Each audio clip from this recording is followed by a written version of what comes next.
Yeah, merci mon Luc, merci au band.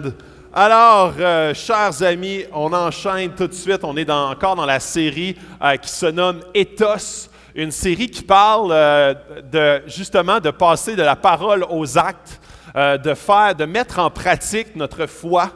Et on a passé à travers des thèmes qui sont fondamentaux pour la vie chrétienne. On a parlé justement de la crainte de Dieu, on a parlé de l'obéissance, on va parler de plusieurs sujets comme la parole de Dieu, justement la Bible.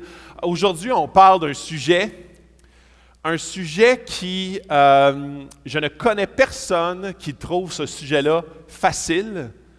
Et je suis presque convaincu. Puis on dirait que c'est un peu la même introduction chaque semaine. T'sais, on parlait de la crainte de Dieu, puis on est comme « Hey, c'est pas facile pour personne, on fait attention, on veut pas ressortir d'ici écrasé. » Fait que c'est un peu le même principe. L'obéissance. « Hey, c'est un sujet pas facile, on veut pas ressortir d'ici écrasé, on veut être motivé à obéir à Dieu. » Là, aujourd'hui, même principe. C'est un sujet pas facile, on veut pas sortir d'ici écrasé, mais édifier, exhorter, encourager à vouloir mettre en pratique. Le sujet qu'on va traiter aujourd'hui est le sujet de la prière. Et le sujet de la prière, puis là, je vais vraiment rentrer en début de parcours dans une espèce de cœur à cœur avec vous. Hein? La prière n'est pas un sujet facile, n'est pas une pratique facile. Je connais même les hommes et les femmes de prière. Je connais des gens qui ont vraiment une vie de prière. Et pour eux, quand je leur en parle, ils sont comme « Non, c'est jamais facile. C'est toujours difficile. C'est toujours un combat à mettre ça en priorité, à me brancher à Dieu. » Et je trouvais ça intéressant parce que un des pièges à la prière, et j'aime beaucoup une des citations de Francis Chan qui dit notre génération, la génération d'aujourd'hui, en 2019, on n'a jamais été aussi, la génération d'aujourd'hui, là, les X, les Y, les Z, puis même, dans le fond, tous les gens qui habitent aujourd'hui dans notre ère moderne, on n'a jamais été aussi distraits par toutes sortes de réseaux sociaux, téléphones intelligents, l'avenue de l'ordinateur, des écrans. Comment est-ce que c'est omnubilant? Comment est-ce que c'est attractif? On se lève le matin puis il y a comme une certaine dépendance à ouvrir nos réseaux sociaux. Il y a quelque chose à regarder nos courriels. Il y a quelque chose qui nous pousse à vouloir communiquer avec le monde entier, mais pas communiquer avec le Dieu de l'univers. Et puis Francis Chan, ce qu'il dit, c'est que notre génération n'a jamais été aussi à risque de manquer de prière à cause justement de nos cellulaires. Et en même temps, le smartphone, c'est une belle image. Une belle image on peut communiquer avec la Terre entière, mais si on ne se branche pas à la source d'énergie, très rapidement, notre cellulaire sera inutile. Et c'est là où est-ce qu'un chrétien, c'est le même principe. On a le pouvoir, on a la possibilité de parler avec le Dieu de l'univers, mais si on ne prend pas le temps de le brancher, si on ne met pas volontairement un temps, un moment, une sphère, un focus volontaire à le brancher, notre vie chrétienne risque profondément d'être stérile. Et j'aimerais poser la question, y a-t-il des chrétiens ordinaires dans la salle? Yes! En tout cas, moi je lève la main. Je suis un chrétien ordinaire. Et si tu es un chrétien là, extraordinaire pour lui, là, c'est comme easy la prière, easy l'obéissance, c'est facile. Là, comme il y a une vie sans péché. Il y a comme une vie, là, genre, il est connecté avec Dieu à temps plein, jour et nuit. Il rêve à Jésus, il chante Alléluia en rêvant. Il est comme toujours là, in. Je ne crois pas que c'est le cas pour...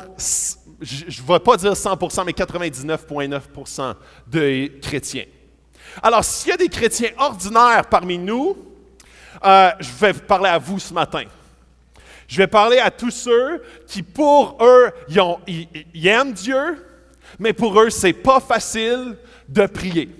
Et ce matin, je veux absolument qu'on se dirige vers, il faut comprendre cette grande richesse de la prière. Et je crois sincèrement que souvent, une vie pauvre de prière Et la cause d'une vie pauvre de prière est souvent un manque d'une compréhension juste de Dieu. Une compréhension juste d'une théorie ou de la théologie de Dieu. C'est comme si puis des fois, il y a des gens qui vont dire, on veut juste mettre en pratique, sans connaître. Si tu connais mal, tu ne vas pas pouvoir mettre en pratique comme il faut. C'est comme s'il te manque un gros aspect pour pouvoir mettre en pratique efficacement.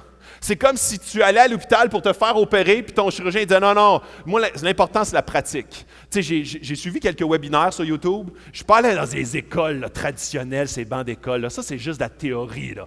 Moi, là, ce que j'aime, c'est du pratique. J'écoute une vidéo YouTube, 10 minutes, puis ton appendicite, schlac, floup, c'est fait. Fait que, puis, comment tu te sens sur la table avant qu'il t'endort?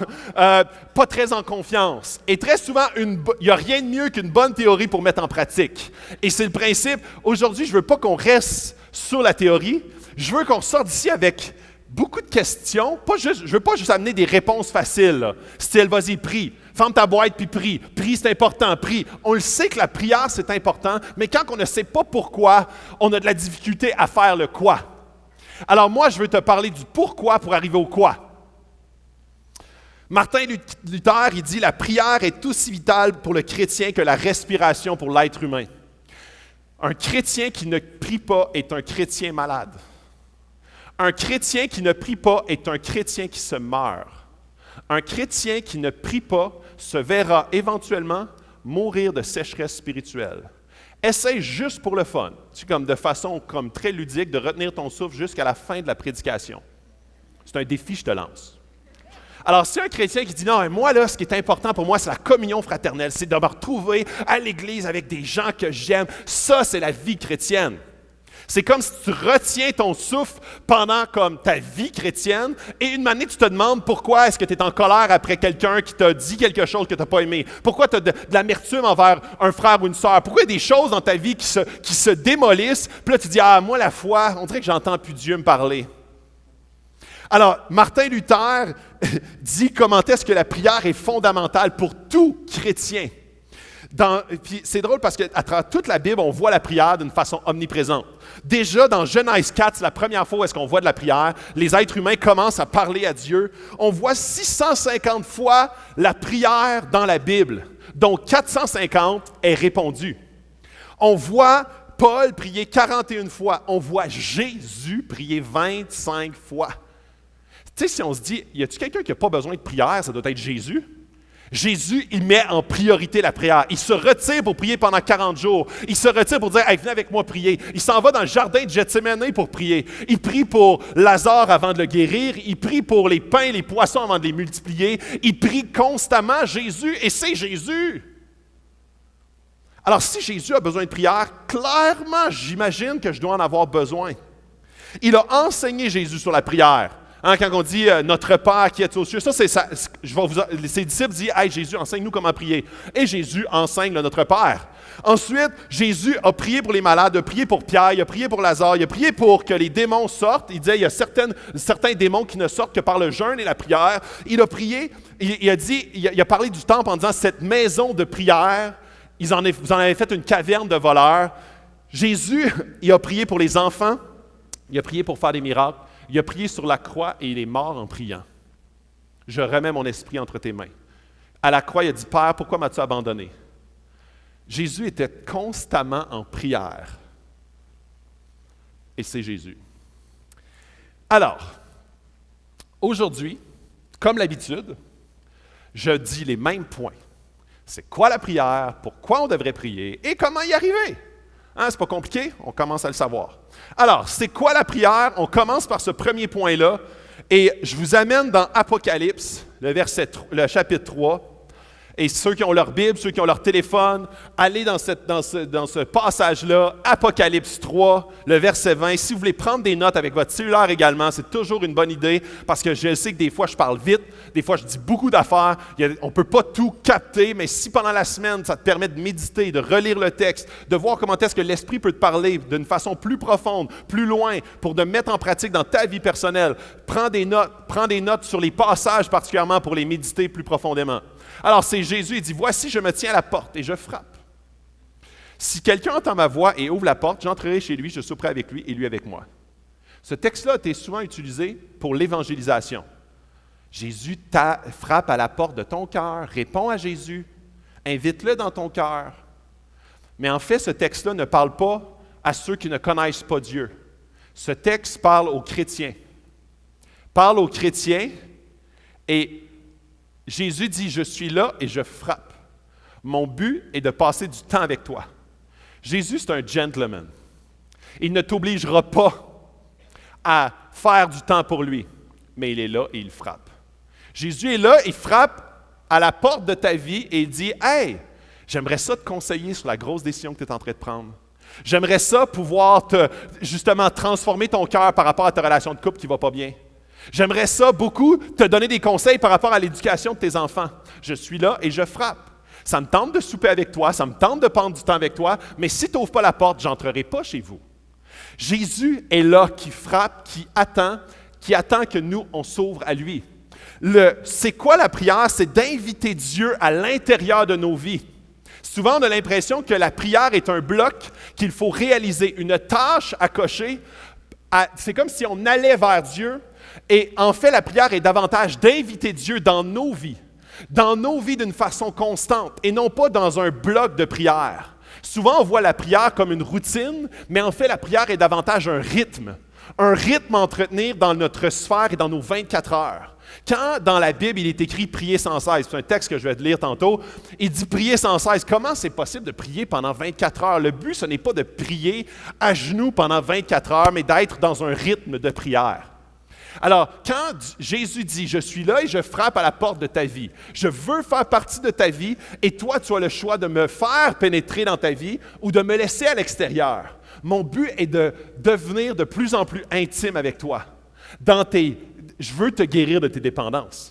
Je veux te guérir des éléments qui te permettent d'être vraiment libre. Je veux te libérer de ton ancienne nature, mais ça, je ne peux pas le faire à l'extérieur. Tu dois m'inviter à l'intérieur. Donc, je commence en début de parcours en disant, c'est quoi la prière? Je veux faire un ménage dans ta vie. Je suis un charpentier, je veux reconstruire la maison de ta vie. Tu dois me laisser entrer. Et pour me laisser entrer, c'est à travers la prière que tu le fais. Plusieurs personnes considèrent Dieu pour leur éternité, mais oublient de le considérer pour leur journée. Et ça, c'est fondamental à comprendre pour la prière. En fait, le manque de prière démontre un orgueil envers Dieu, une autosuffisance. Et ce matin, je vous le dis, je ne vous parle vraiment pas comme quelqu'un qui maîtrise. Je ne vous parle pas comme, moi là, j'ai mis en pratique quelques principes copiés sur moi. Je suis dans la même game que vous. En ce moment, je viens d'avoir une petite fille qui est très jeune, qui ne dort pas beaucoup, et c'est dur pour moi depuis 2 semaines de reprendre ma routine. Avant l'accouchement, c'était facile, j'avais ma routine, j'étais établi, j'avais comme ma cadence, mon rythme était bien enclenché. Là, les poches en dessous des yeux ont brisé mon rythme. Et là, j'ai de la misère, comme quand je m'assis le matin, je suis comme, premièrement, ma nuit est souvent très, très éclectique. Je suis fatigué les matins, j'ai de la misère à me lever, j'ai de la misère à rester connecté, de rester centré sur Dieu sans commencer à ronfler. J'ai de la misère à me projeter dans sa présence parce que justement, il y a un élément qui est venu briser mon rythme. Alors, la prière n'est pas quelque chose que tu maîtrises, c'est quelque chose que tu pratiques. Et une vie durant.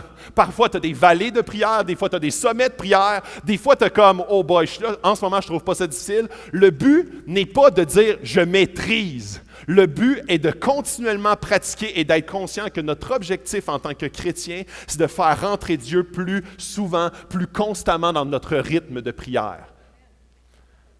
Alors, je veux qu'on commence en premier. Puis je sais ici qu'il y a des gens qui n'ont pas prié depuis 1 mois. Qui n'ont pas prié depuis 1 an. Je suis sérieux, là. Je ne veux pas que ce matin, tu dises « Oh boy, ça va être dur pour moi ». Je veux qu'on commence à, justement, enlever cette culpabilité-là qui, parfois, nous empêche de se rapprocher de Dieu. Savez-vous quoi? Ce matin, je me suis levé, je me suis dit « Comment je fais pour aller prêcher sur la prière quand moi, pendant 2 semaines, j'ai de la difficulté à prier? » Vous savez, on a un Dieu de grâce. Ce que ça veut dire, la grâce, c'est que ce n'est pas ma compétence qui me permet de prêcher la bonne nouvelle de l'Évangile. Dieu, par sa grâce, a fait de moi un outil de communication pour qu'ensemble, on puisse dire, la solution, c'est pas mon speech. La solution, c'est pas la qualité de mon discours. La solution, c'est son esprit qui travaille dans nos cœurs, OK? Fait qu'on commence par, justement, enlever cette culpabilité-là. Je suis pas meilleur que vous. Ensemble, on veut se rapprocher de Dieu. Et la solution, c'est Dieu. Je vais en parler tantôt. Alors, merci. Donc, c'est quoi? C'est une communication personnelle avec Dieu. Ça a l'air simple comme ça. Je vais revenir sur c'est quoi cette communication personnelle avec Dieu? La prière, ce n'est pas de dire merci à la vie. La prière, ce n'est pas non plus d'envoyer des ondes positives ou d'envoyer de l'énergie. Ce n'est pas de penser à l'autre. Ce n'est pas ça la prière. La prière, c'est premièrement de savoir que nous sommes la créature, il est le créateur. C'est une communication personnelle avec le Dieu de l'univers. C'est vraiment de l'inviter dans notre quotidien. C'est une intention volontaire. On ne prie pas sans le savoir. C'est volontaire, c'est intentionnel. Ce n'est pas facile. Il n'y a personne qui trouve ça facile. Et la raison primaire pour qu'on ne trouve pas ça facile, c'est parce qu'on n'est pas bon. J'aime beaucoup faire les choses que je suis bon. Je n'aime pas beaucoup faire les choses que je ne suis pas bon. J'aime pas faire le ménage de mon char. Je vous invite à ne pas regarder l'intérieur de mon char. Je n'aime pas beaucoup jouer au golf. Alors, quand mes amis, justement, j'étais allé jouer au golf il n'y a pas longtemps avec Sébastien et Jasmin, « Hey, viens jouer au golf! » Je suis comme « OK, ouais, ça pourrait être relaxant. » Non, c'est juste pas le fun. J'arrache plus de mode que je frappe sa balle. Fait que, c'est comme, je ne trippe pas sur les choses que j'aime pas faire. J'aime pas faire des rénovations. Donc, je ne suis pas vraiment bon pour rénover une salle de bain. Alors, j'aime faire beaucoup de choses. Pour moi, préparer un discours, ce n'est pas demandant, ce n'est pas là, comme challengeant. Donc, je ne suis pas capable de rénover une salle de bain, mais je suis capable de préparer un discours. Alors, souvent, on aime les choses qu'on est bon et on a plus de difficultés avec les choses qu'on n'est pas bon. La prière, la plupart des gens ne sont pas bons. Donc, souvent, on est comme « Ah, moi, je ne suis pas bon là-dedans ». La prière n'est pas un élément qu'on peut équilibrer par d'autres activités spirituelles. C'est un élément qui est fondamentalement, intrinsèquement, là, comme juste la prière toute seule doit être considérée comme étant un élément essentiel, unique. Tu peux avoir un char extraordinaire, un moteur extraordinaire, des freins percés, là, performance. Si tu ne mets pas d'essence, ça ne fonctionnera pas. Fait que tu ne peux pas dire hey, « je vais juste mettre un plus gros moteur ». Tu ne peux pas dire « je vais juste mettre plus d'éléments dans mon char » si tu n'as pas l'essence. La prière, c'est la même chose pour le chrétien. Tu ne peux pas dire « je vais avoir plus de connaissances théologiques, je vais lire davantage ma Bible, je vais aller plus souvent à l'Église, je vais m'investir à l'Église et je n'aurai plus besoin de prier ». Non. Malheureusement, ou heureusement pour nous, Dieu a dessiné la prière et je vais le traiter tantôt pourquoi c'est si difficile pour chacun d'entre nous la prière. Alors, c'est un dialogue avec Dieu. C'est une façon de faire connaître nos besoins, de confesser, d'adorer, de remercier, de reconnecter, d'être transformé. C'est une façon pour Dieu de venir dans ta vie, de te parler. C'est une façon pour toi de reconnaître ta dépendance de lui. Il y a une petite histoire que je trouve très ludique. Une année, c'est une histoire fausse évidemment, mais une année, c'est un gars qui dit que sa mère était vieillissante et elle habitait à l'extérieur. Il ne peut pas la visiter souvent. Alors, il s'est dit hey, « je vais y acheter un perroquet de luxe. Un perroquet à 10 000 $ qui sait parler 30 langues et qui même est capable de chanter. » Donc, elle va mettre ça là, ça va y tenir compagnie. Puis sa mère a commencé à avoir des problèmes de démence. Alors, il dit oh, le perroquet va être là, il va lui parler continuellement, avoir de la compagnie à temps plein. Alors, lui, il envoie le perroquet à 10 000 $. Il ne reçoit pas de nouvelles. Et 2 semaines plus tard, il appelle sa mère et il dit « Puis, Mom, comment t'aimes le perroquet? » Elle dit « Ah, c'est extraordinaire. C'était vraiment la cuisse particulièrement. Extraordinaire. » Et c'est là où est-ce que très souvent on a l'impression d'avoir une vie de chrétien bien remplie avec beaucoup de choses. Mais quand on perd l'essence de l'utilité, l'essence même que Dieu dit « priez sans cesse, persévérer dans la prière », je suis là, je frappe à ta vie, la prière est essentielle pour chacun d'entre nous. Si on perd le focus de la vérité ou des vérités que Dieu nous transmet, on va oublier un aspect fondamental et une manière, on va se rendre compte que notre vie est morte, que notre vie spirituelle est à bas de l'aile. Notre vie spirituelle, elle est littéralement en perte de vitesse et on ne comprend pas pourquoi. Et en fait, c'est très simple. On n'a pas mis en pratique les éléments essentiels que Dieu nous dit de mettre en pratique. C'est communiquer avec Dieu personnellement. Ce qui te définit dans le privé, est ce qui t'habite en réalité. Souvent, notre façon d'être dans le privé est vraiment qui on est. Est vraiment notre caractère est dévoilé. Ta réputation est qui tu es dans la présence des autres, mais ton caractère est qui tu es dans la présence de Dieu. La prière, c'est une façon d'être enfin, pour une fois, complètement vrai. Complètement vrai sur ce que tu vis, sur ce que tu ne vis pas, sur tes incompréhensions, sur tes irritants, sur ta colère, sur tes dépendances, sur ton beau visage que tu mets devant les autres, mais que tu sais qu'à l'intérieur, tu souffres. C'est le temps de dire à Dieu, de crier à Dieu. C'est le temps de lui dire vraiment ce qui se passe. Dieu peut, à travers la prière, te consoler. Dieu peut, à travers la prière, te parler. Glisser à ton cœur les vérités qui vont te refortifier de l'intérieur vers l'extérieur. C'est une communication personnelle que peut-être tu n'as jamais eu autant d'authenticité avec. La prière n'est pas des formules.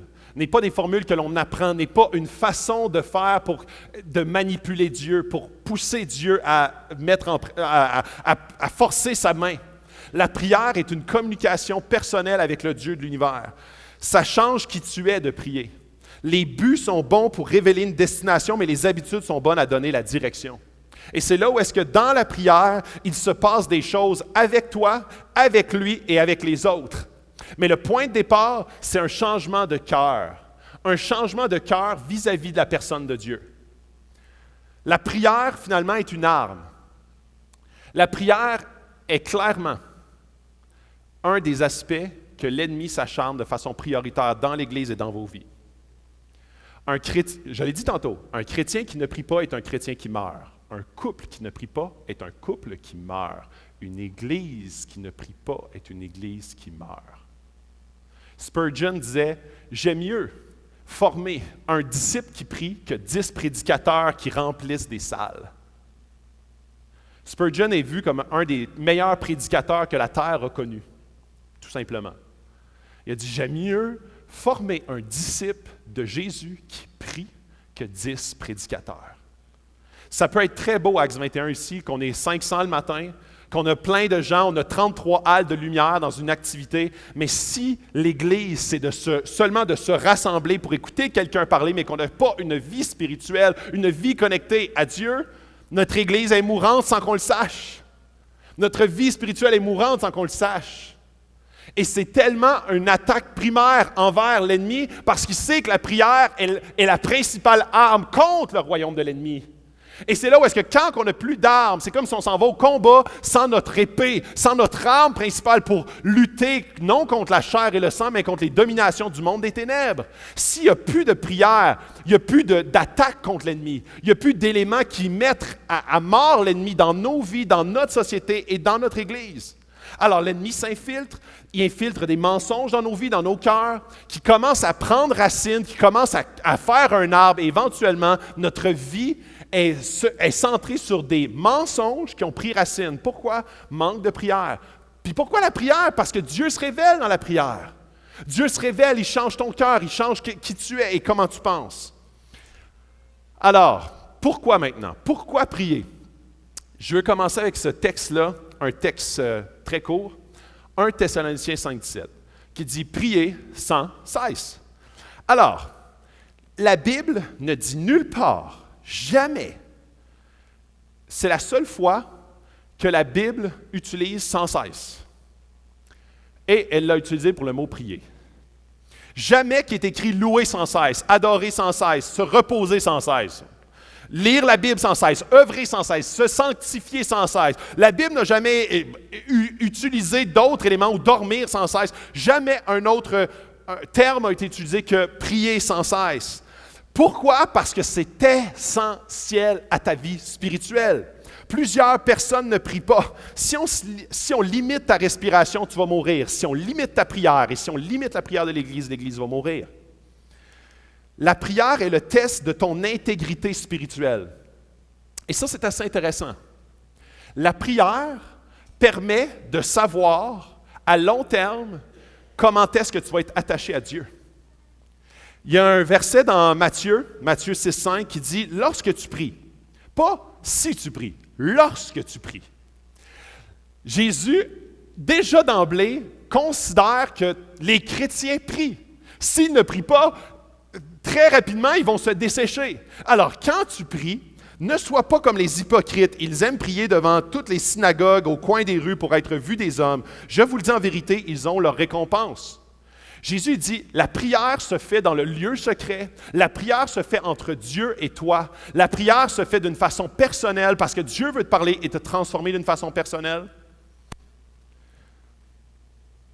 Alors, John Bunyan, lui qui a écrit le chemin du pèlerin, un vieux livre. On l'appelle un puritain, c'est un auteur de plusieurs livres, mais celui-là, il était le plus populaire. C'est un théologien également. Il dit « La prière te fera cesser de pécher ou le péché te fera cesser de prier. » Et c'est là où est-ce que plusieurs personnes, quand on parlait de l'obéissance il y a 2 semaines, plusieurs personnes souvent vont te dire « J'ai tellement de difficultés avec l'obéissance. » Mais en fait, la racine du manque d'obéissance est souvent un manque de ressourcement spirituel. Don Carson, souvent, il racontait l'histoire une année, c'est un théologien, un des théologiens les plus célèbres au Québec. Don Carson qui dit, une année, un jeune qui vient le voir et il dit « J'ai perdu la foi ». Et dans la discussion, la première question que Don Carson a posée au jeune homme, c'est « Quand as-tu cessé de prier ?» Et on ne se rend pas compte comment est-ce qu'un geste personnel, tout seul, que personne ne connaît, peut autant avoir d'impact dans notre vie collective, dans notre vie à long terme. Et très souvent, on a tendance à mettre en place des éléments qui vont paraître dans notre vie publique, mais négliger notre vie privée. La prière est l'élément fondamental de décision de chacun des individus ici dans la salle qui nous amène dans une transformation de cœur, qui collectivement, ensemble, dans l'Église de Jésus, amène une transformation de groupe. C'est impossible de transformer individuellement chaque personne en commençant par le groupe. Et qu'une année, je suis comme « Oh, j'ai plus le choix là, j'ai plus le choix ». La transformation de groupe vient toujours par la transformation personnelle. Le réveil est toujours précédé par un mouvement de prière personnel. Donc, quand, supposons dans notre église de, 500 personnes ici, on a 15 personnes très ferventes dans la prière, on va dire « Oh, une chance qu'on les a, eux autres ». On est en train de se reposer pour notre vie personnelle sur une minorité. Et c'est souvent la perception de la prière, comme étant comme, OK, on a besoin de comme ce ministère-là qui soit comblé par quelques personnes. Moi, je suis à zone enfant ou moi, je suis à l'accueil. Fait que moi, mon ministère, c'est l'accueil. Eux s'occupent de la prière. Et ce n'est pas ça. La prière est universelle pour chaque individu et chaque chrétien. Donc, si chaque chrétien veut fleurir dans sa vie spirituelle et qu'il néglige la prière, il se dirige droit vers le mur. Je vous amène dans un autre passage, dans Malachie 3, le verset 18. C'est assez intéressant, il dit « Et vous verrez de nouveau la différence entre celui qui sert Dieu et celui qui ne sert pas Dieu. » Pourquoi est-ce qu'on veut prier? Parce que, tantôt je l'ai déjà dit, la prière te transforme. Et dans Malachie, ce qu'il dit, c'est « Ça va paraître un chrétien qui sert Dieu, vous verrez de nouveau la différence entre celui qui sert Dieu et qui ne sert pas Dieu. » Souvent, on agit comme des athées fonctionnels. On vient à l'Église, mais le restant de notre vie, le restant de nos choix, le restant de notre orientation complète, de l'éducation de nos enfants, de la gestion de notre couple, la gestion de nos finances, la gestion de nos décisions, l'endroit où est-ce qu'on habite, toutes les décisions, mon travail, la façon que je gère mon travail, les relations au travail, tout ça est de la même façon que tous mes autres collègues. Et quand j'arrive à l'Église, là, je suis chrétien. Je suis un chrétien du dimanche et un athée fonctionnel la semaine. Et là, c'est là où est-ce que, dans Malachie, il dit un chrétien. Il y a une différence entre un chrétien à tous les niveaux. Un chrétien, pourquoi? Parce qu'il se connecte avec Dieu pour toutes les raisons, même banales. Il prend une décision par rapport à un travail. Son premier réflexe, il consulte Dieu. Il prend une décision par rapport à un achat quelconque. Premier réflexe, il consulte Dieu. Il prend une décision par rapport à une relation amoureuse. Il prend une décision par rapport à un service à l'Église. Il prend une décision par rapport à une relation, une discussion avec son patron. Il consulte Dieu. C'est quoi prier sans cesse? C'est toujours être en haut. Il faut que je consulte Dieu. Et c'est là où est-ce que très souvent, notre indépendance de Dieu nous amène dans une sécheresse spirituelle. On a l'impression d'être compétent, donc je vais juste consulter Dieu sur « Wow, ça, je ne peux rien y faire. » Les médecins m'ont dit que j'avais 2 semaines à vivre. Là, je vais aller prier. Parce que tout le monde m'a dit qu'il ne fait rien faire pour moi. Là, je n'ai pas le choix d'y aller. Alors, très souvent, on voit la prière comme un... Tu sais, là, c'est pas une roue de secours, là. C'est la roue de secours de la roue de secours. C'est comme le dernier rempart. Là, je vais aller peut-être prier. Si tu existes, faites quoi? Et c'est là où est-ce qu'on se demande pourquoi est-ce que notre vie est desséchée. Parce qu'on vit comme des athées fonctionnels. Notre vie n'a aucune distinction. Notre manière de penser, nos pensées, notre intelligence n'est pas renouvelée. Vous savez le verset? Où est-ce que les chrétiens sont appelés à avoir un renouvellement de l'intelligence? Et ce n'est pas parce qu'on est plus intelligent, c'est parce qu'on est branché à l'intelligence de l'univers, au créateur de l'univers, celui qui a une sagesse infinie. Alors, quand tu le consultes, ça transforme ton intelligence. Des fois, ce qui est logique pour tes collègues va être illogique pour le créateur de l'univers et vice-versa. Alors, ça prend de l'humilité pour aller en prière. 1 Pierre 1,8. Vous l'aimez sans l'avoir vu, vous croyez en lui sans le voir encore et vous vous réjouissez d'une joie indescriptible et glorieuse. Pourquoi est-ce que c'est aussi difficile la prière? C'est parce qu'on ne le voit pas. Je sais que c'est difficile. Des fois, je me mets à prier dans mon bureau à l'université et là, je suis comme, hey, puis des fois, j'essaie de prier à haute voix parce que je veux comme rester focus. Et si je prie dans mon cœur, une année, je me rends compte que je suis en train de penser à autre chose que de prier. Alors, je parle fort, puis là, je dis, hey, lui, tu sais, ceux qui passent devant ma fenêtre vont dire, hey, il est fou raide, lui, il parle tout seul. Et des fois, tu as l'impression que justement, tu parles tout seul. Tu as l'impression que ta prière, elle arrête direct au plafond. Et c'est là où est-ce que je sais que c'est particulièrement difficile. Et je ne sais pas si vous en souvenez, il y a 2 semaines, je parlais de l'obéissance qui commence par la foi, qui nourrit l'amour et qui nourrit l'obéissance. C'est le même principe. La foi développe l'amour qui développe l'obéissance. Et c'est là où est-ce que la prière intervient, mais ça prend la foi. Pourquoi? Parce qu'on ne le voit pas. Vous l'aimez sans l'avoir vu. On n'a jamais vu Dieu, mais on y parle, on le prie, et on le prie plus souvent qu'on parle à notre meilleur ami. Alors, la prière émane de la foi. S'il n'y a pas de foi, il n'y a pas de prière. Et c'est très légitime de dire à Dieu, Dieu, tu dois me donner le goût de prier. Tu dois me donner le goût de prier parce que tout seul, je n'ai pas le goût de prier. Tu dois susciter en moi la foi. Crée en moi la foi. Crée en moi l'amour parce que je ne te vois pas. Tu n'es pas concret. Alors, je veux avoir le goût de prier. Dieu fait ce miracle en moi. S'il y a une prière que tu peux faire, une prière, et c'est simple la prière, une prière que tu peux faire pour que Dieu te donne le goût de prier pour révolutionner ta vie au complet. Comment y arriver? J'aime beaucoup cette citation-là d'Augustin qui dit « Ce que Dieu donne, il l'ordonne. Et ce que Dieu ordonne, il le donne. » Je vais vous expliquer ce que ça veut dire. Et ça va beaucoup nous donner des indices sur comment y arriver, la prière. En fait, ce que Dieu donne, ce que Dieu crée, il l'ordonne. Il y a un ordre dans la création de Dieu, une façon de procéder. Dieu est un Dieu d'ordre, n'est pas un Dieu de désordre. Ce que Dieu, il donne, il l'ordonne. Et ce que Dieu ordonne, prier sans cesse, il le donne. Alors, Dieu est un bon père. Un enfant qui demande à son père, je ne sais pas comment, mais tu me dis de prier sans cesse. Ce que Dieu ordonne, il te donne également le vouloir et le faire pour l'accomplir. Alors, c'est un cercle vertueux de dire, Dieu, je ne suis pas capable toute seule. Je suis toujours en train de m'évader dans mes pensées, je suis toujours en train d'aller ailleurs. Mais Dieu, je veux que ce que tu m'ordonnes de faire, je veux que tu me donnes la capacité de le faire. Je veux que tu me donnes le désir, la passion brûlante. Je veux pouvoir aller dans des moments de prière plus souvent avec toi. Et là, il y a un passage qu'on utilise vraiment très souvent dans nos jeûnes et prières. On l'utilise, c'est même notre verset thème dans les jeûnes et prières. Et j'aimerais ça que vous puissiez, qu'on puisse méditer sur ce texte-là quelques minutes. Et plusieurs personnes m'ont souvent dit que la prière, c'était très difficile. C'était une des choses qu'ils trouvaient le plus difficile dans leur vie chrétienne.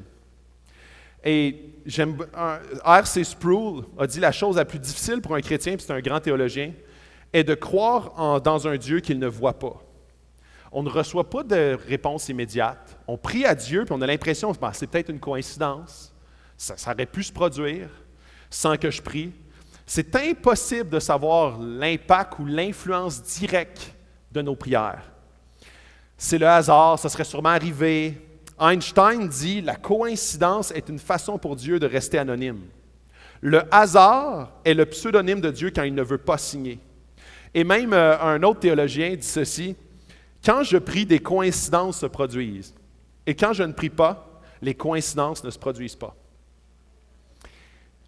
J'ai un ami qui ont vécu une grande épreuve.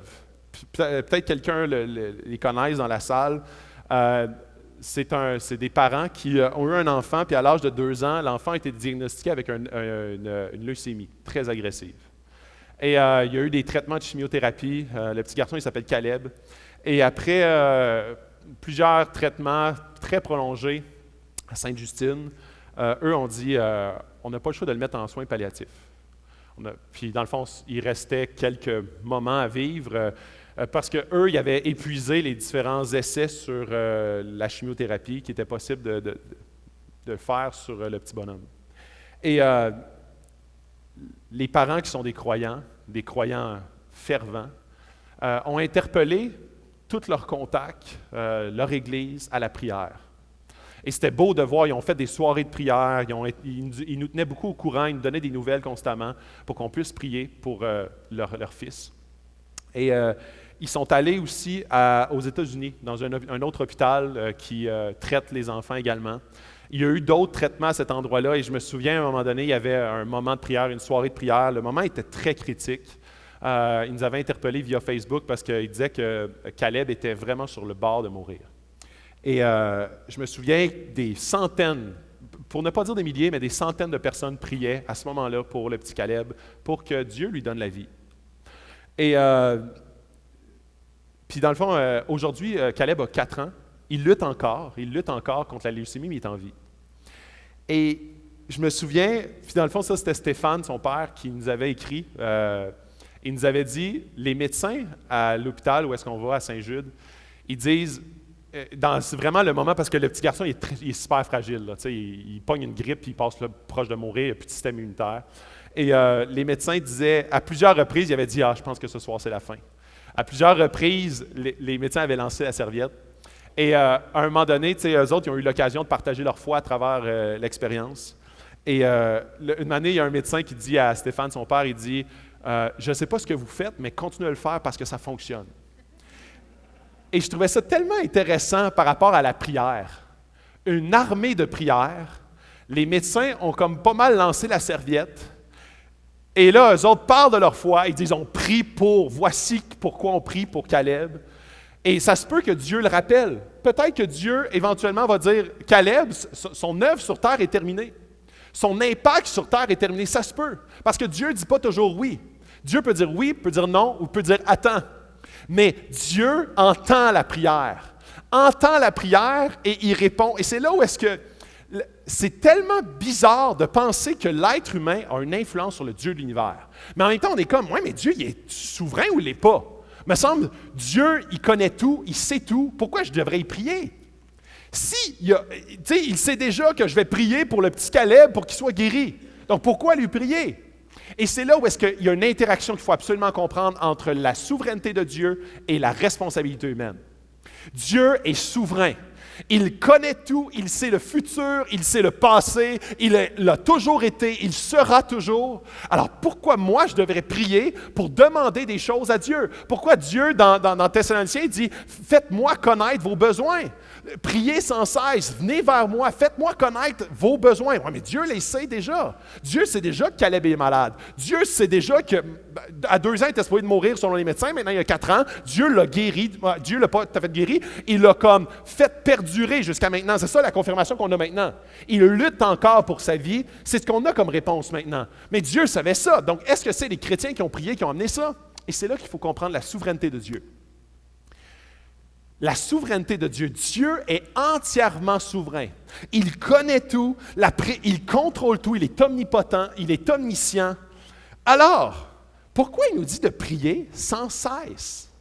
Pourquoi il nous dit de prier même s'il connaît tout? La prière n'est pas d'apporter quelque chose à la connaissance de Dieu, mais à la dépendance de Dieu. Dieu a prévu dans son plan de nous faire participer à son œuvre.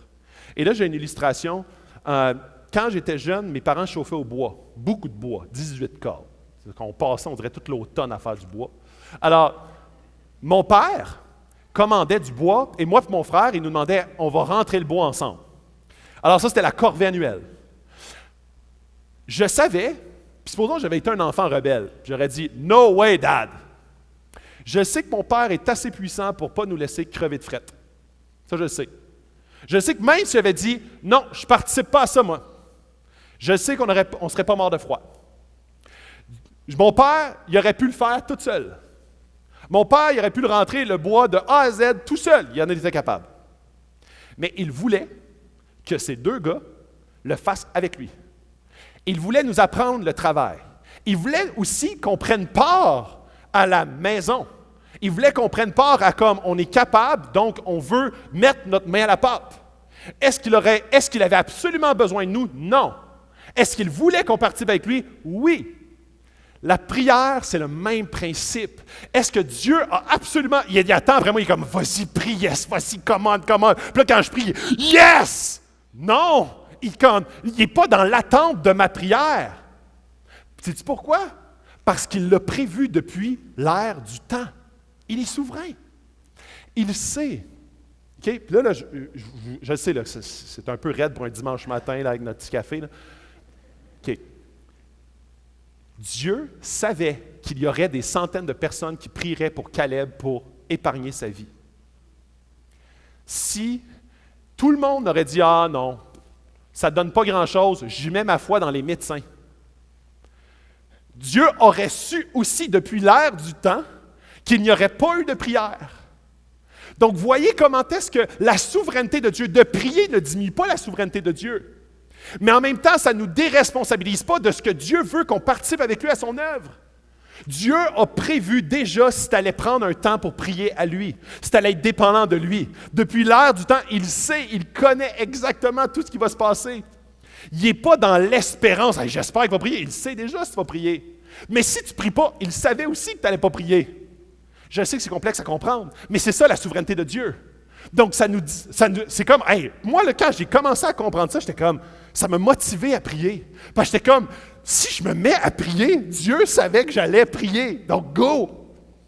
Donc, c'est comme si je suis devenu beaucoup plus, je veux m'inscrire dans son histoire qu'il a déjà prévue. Il est souverain.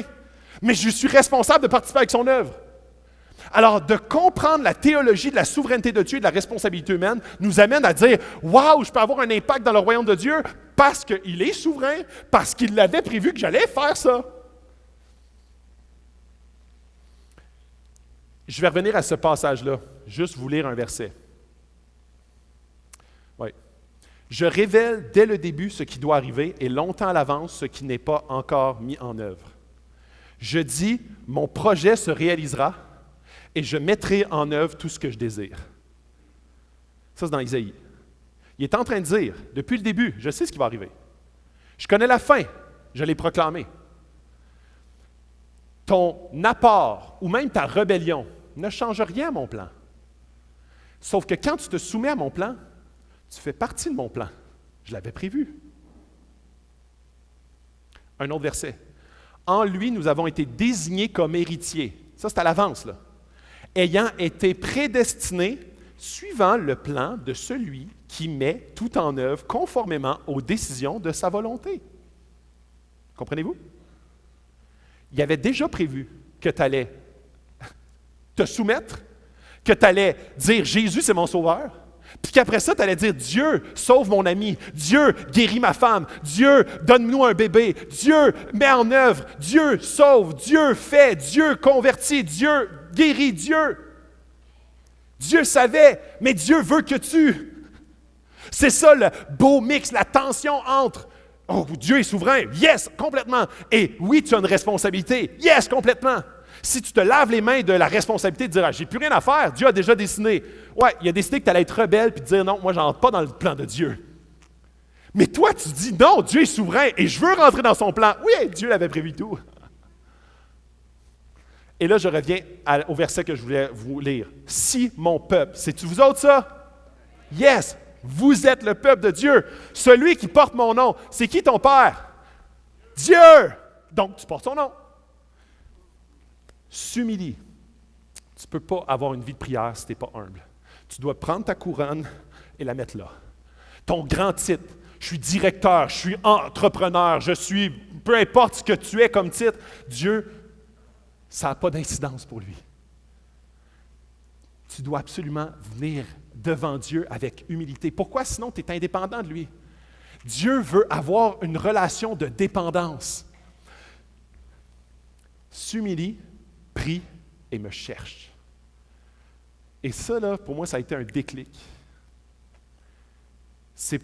Souvent, je visais à maîtriser la prière quand Dieu dit non. Viens dans ma présence, cherche ma face. Comme un enfant, là, il ne sait pas trop quel mot utiliser, il ne sait pas trop quel jargon utiliser, il n'a pas trop le cœur, là. Son père, il ne va pas le bouder. Dieu, il est comme, viens-t'en, cherche ma face, cherche une connexion, cherche à vouloir être là devant moi. Prie et cherche.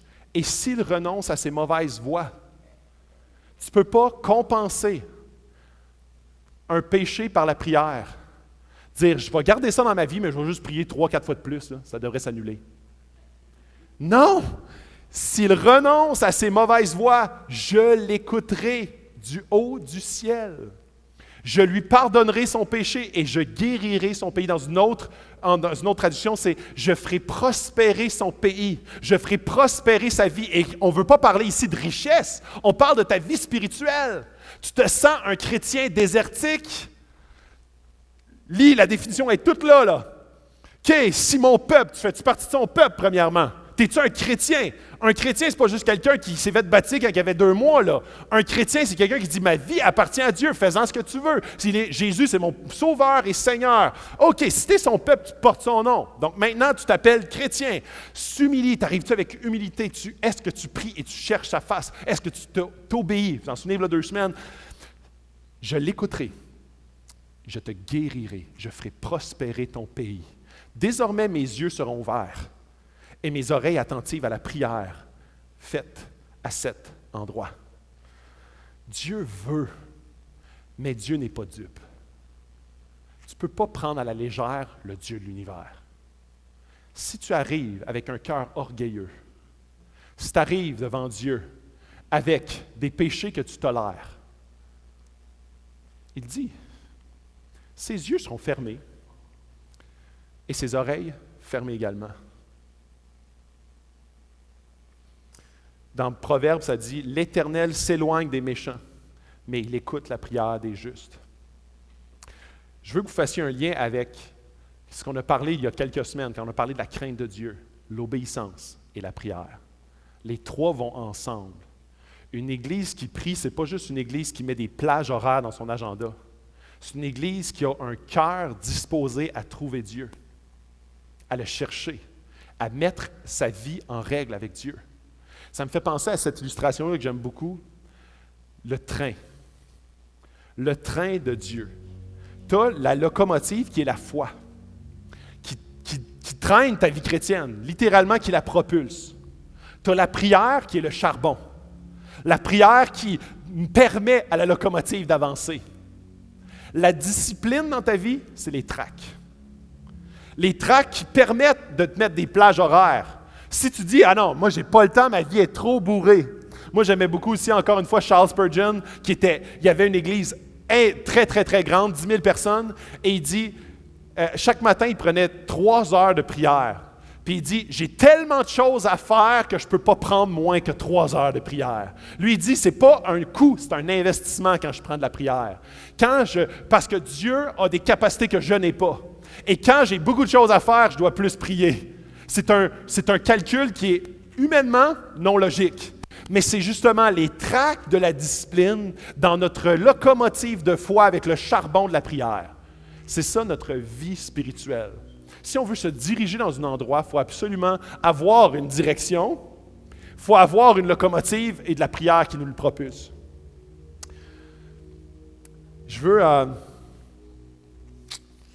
J'essaie de voir un peu, parce que je ne veux pas juste vous bourrer de stock.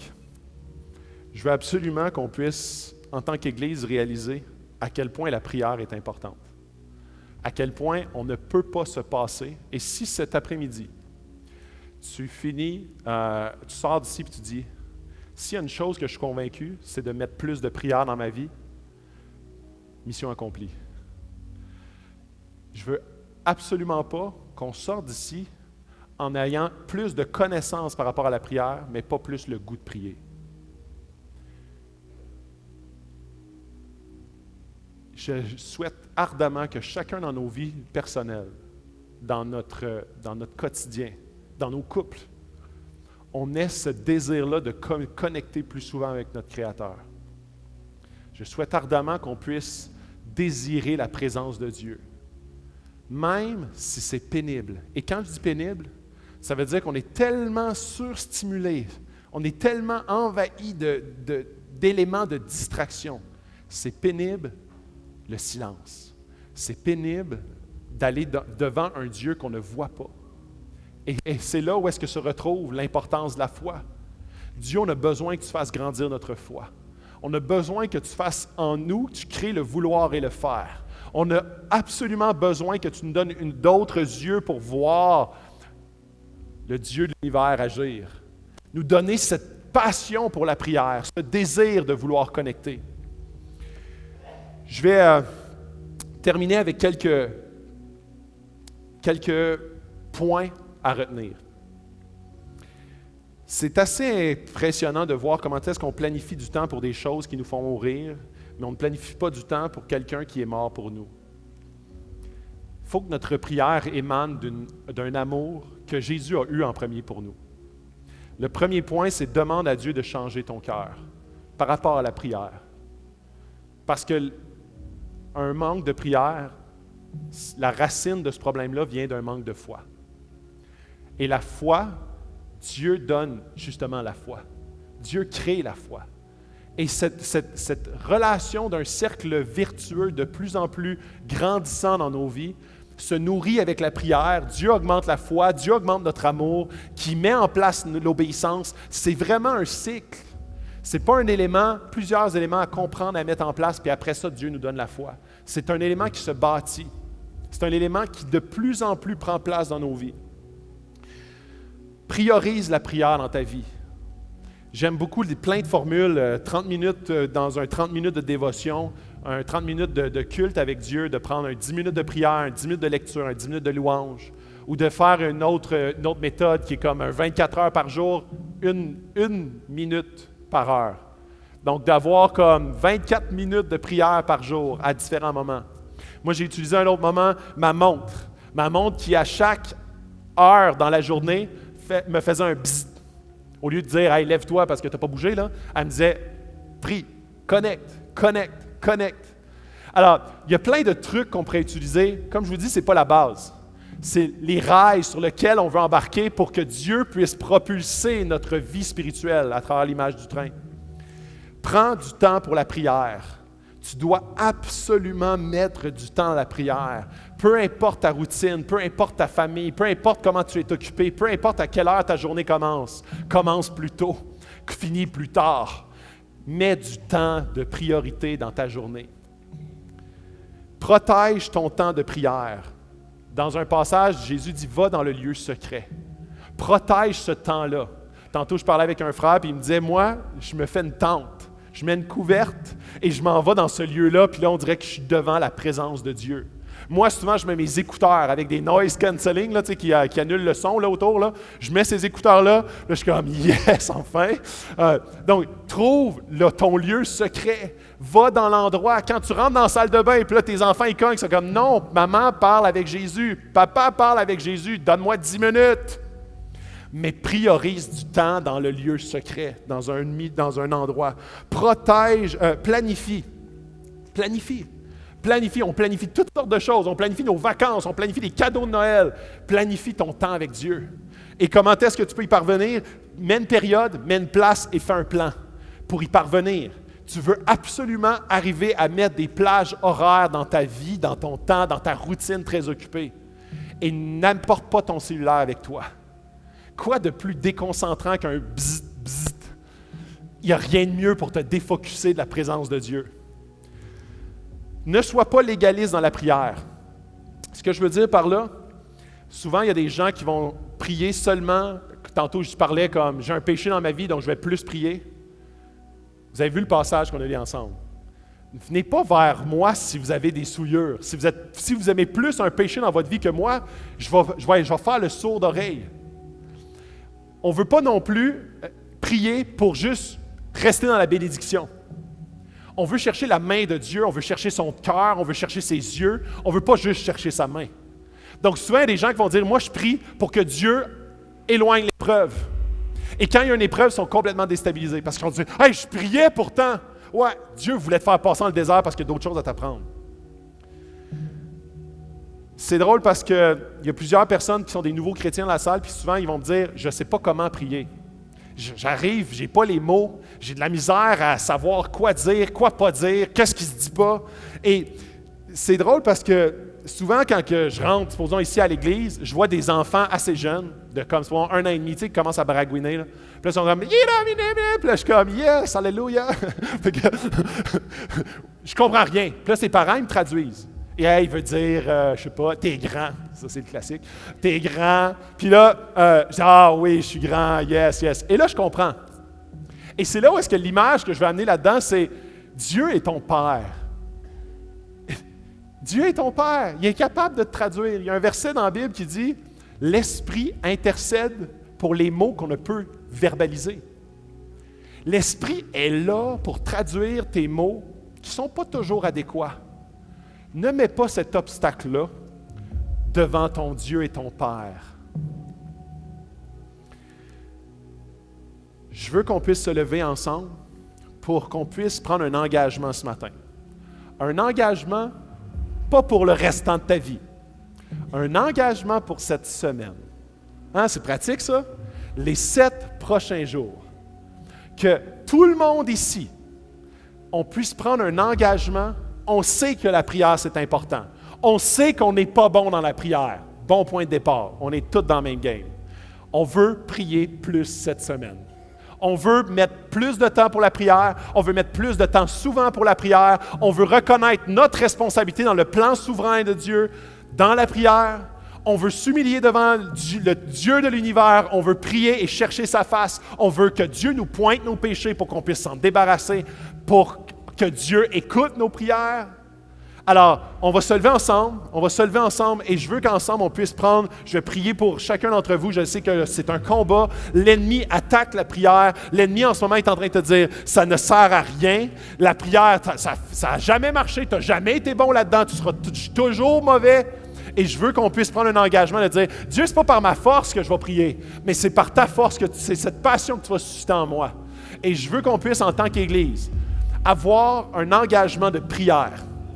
Et pendant que je vais prier, de la même façon qu'on fait un appel au salut, je veux faire un appel à la prière. Un appel à la prière où est-ce que les gens disent « Oui, moi, je veux m'engager à prier cette semaine. Je veux m'engager à mettre un temps à part pour Dieu chaque jour. Je veux pouvoir connecter plus souvent, plus profondément et plus régulièrement avec mon Dieu. Oui, Dieu, tu vois ton Église qui est debout devant toi.